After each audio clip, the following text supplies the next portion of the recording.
राधे राधे दोस्तों, श्रीमद् भागवत कथा के अगले एपिसोड में आपका स्वागत है। श्री मैत्रेय जी ने कहा, विदुर जी, माता पिता के चले जाने पर पति के अभिप्राय को समझ लेने में कुशल साध्वी देवहूति कर्दम जी की प्रतिदिन प्रेम पूर्वक सेवा करने लगी। ठीक उसी तरह जैसे श्री पार्वती जी भगवान शंकर की सेवा करती हैं। उसने काम वासना, दंभ, द्वेष, लोभ, पाप और मद का त्याग कर बड़ी सावधानी और लगन के साथ सेवा में तत्पर रहकर विश्वास, पवित्रता, गौरव, संयम, शुश्रूषा, प्रेम और मधुर भाषण आदि गुणों से अपने परम तेजस्वी पति देव को संतुष्ट कर लिया। देवहूति समझती थी कि मेरे पति देव दैव से भी बढ़कर हैं, इसलिए वो उनसे बड़ी बड़ी आशाएं रखकर उनकी सेवा में लगी रहती थी। इस प्रकार बहुत दिनों तक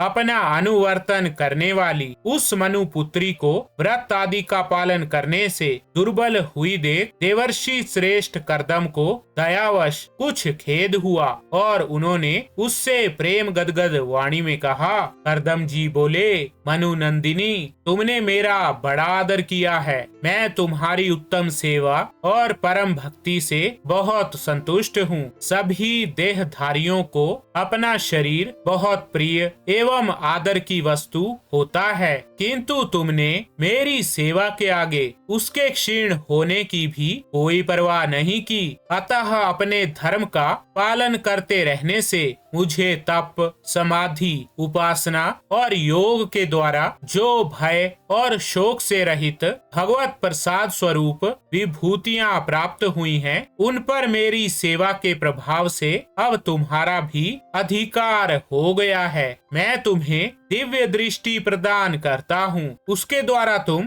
उन्हें देखो। अन्य जितने भी भोग हैं वे तो भगवान श्री हरि के भ्रिकुटी विलास मात्र से नष्ट हो जाते हैं, इसलिए वे इनके आगे कुछ भी नहीं हैं। तुम मेरी सेवा से भी कृतार्थ हो गई हो। अपने पातिव्रत धर्म का पालन करने से तुम्हें ये दिव्य भोग प्राप्त हो गए हैं, तुम इन्हें भोग सकती हो। हम राजा हैं, हमें सब कुछ सुलभ है। इस प्रकार जो अभिमान आदि विकार हैं, उनके रहते हुए मनुष्यों को इन दिव्य भोगों की प्राप्ति होनी कठिन है। कर्दम जी के इस प्रकार कहने से अपने पति देव को संपूर्ण योग माया और विद्याओं में कुशल जानकर उस अबला की सारी चिंता जाती रही। उसका मुख किंचित संकोच भरी चितवन और मधुर मुस्कान से खिल उठा और वो विनय एवं प्रेम से गदगद वाणी में इस प्रकार कहने लगी। देवहूति ने कहा,